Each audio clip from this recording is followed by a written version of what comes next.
Good evening. The Conservative Party of Canada held a refounding meeting for the Lakeland area on Saturday.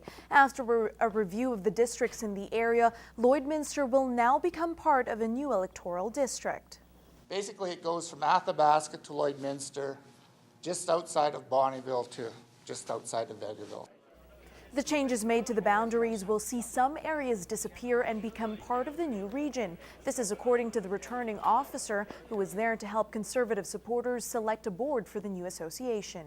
Some of the people who were in that electoral district are now in this electoral district, and they got elected onto the board. So there's a nice mix of folks from the old Westlock St. Paul board, from the old Vegreville Wainwright board, and then there's some folks that are new to the two boards, as I understand it. So it's actually a very good process. Marciano says with these changes, current MP of Vegreville Wainwright, Leon Benoit's riding, will now be part of the new region come the new election. If Leon has chosen to run, or where Leon has chosen to run, I do know that he chose not to stand for this board, so I suspect that means he's not running in Lakeland. MP Brian Storseth says the refounding meeting is important so they can elect a board that represents the people of the new riding.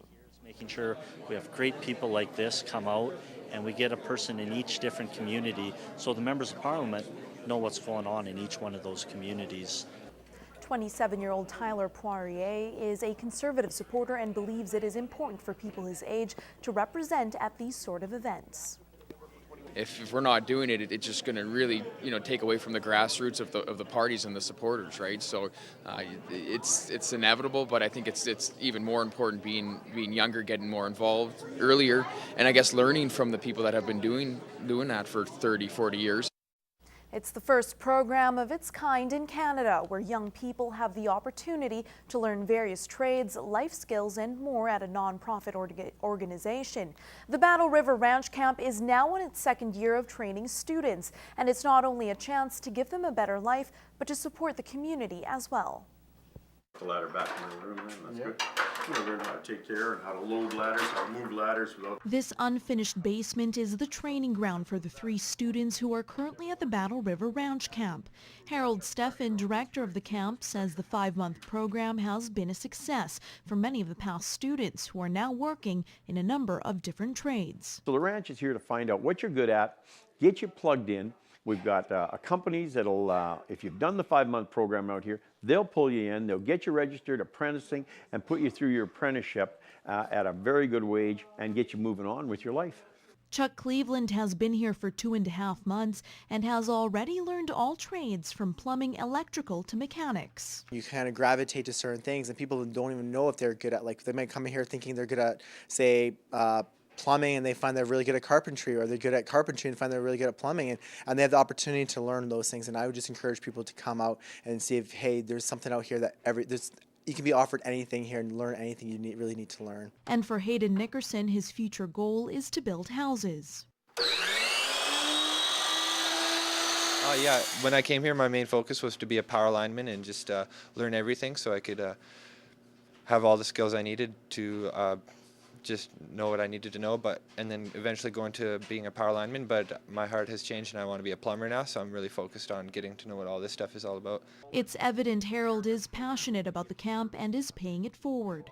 He came from a problematic home. When he was 14, his mother was taken from his home because of drug and alcohol problems, but a neighbor who ran a plumbing shop took him under his wing. He asked if I'd be interested in working for him in the summer. I said, well, doing what? And he said, well, I'll teach you about plumbing and heating. And for 2 months, I learned work ethic, how to do a good job, how to be a good employee, how to listen to your boss and ask the right questions. And today I've been a plumber for 37 years. The camp takes in both men and women, and with a high demand in trades around the region, helping both the students and the community is the main goal. It's incredible when you can find out what you're good at, enjoy what you're good at, go to work every day.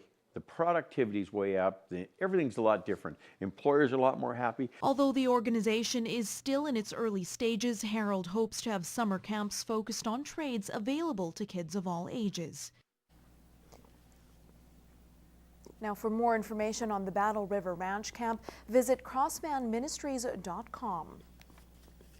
Have you ever seen your home from an aerial view? Well, many Lloydminster residents got the chance to see their city from up above today. The first ever Soaring Over the Border event was underway all afternoon at the Lloydminster Airport, and to spread the holiday cheer even more, Santa and Mrs. Claus came to greet the kids. Annika Notveit was there and has more. Santa and Mrs. Claus stepped onto the tarmac, much to the delight of kids waiting to see the North Pole celebrities.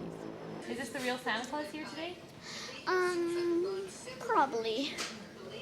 Because Mrs. Claus is here. The boys are two of hundreds that got rides on the 12-passenger planes. And the pilots are in on the spirit of Christmas as well, playing along with the festivities. I feel like I'm one of Santa's helpers today, you know what? Spreading the Christmas joy, so it's good. Flights were $20 a person, and the schedule was fully booked. All proceeds went to local charities, including Lloyd FM's A Gift of Christmas. It raises a lot of money for a good cause, and you know, a lot of kids always have the dream of going flying and going on flights, so it'll be a lot of fun today. You know, bring the kids up, and they'll be really happy to go flying, and the energy fills the room, right? Everybody feeds off that. And for some people, this is their first time going on a plane, and it's a unique experience seeing their city from up above. It was really exciting. It was my first time flying, so I didn't know what to expect. It was smooth going up and a little bit frightening coming down, but I had a really good time. Never been on one in my whole life. Are you pretty excited? Yeah. More than $4,000 was raised, and staff hope to do it again next year. And it's a good chance for kids to get those gifts on the wish list. What do you guys want for Christmas? I don't. It's between me and Santa Claus. Annika Notveit, Newcap News.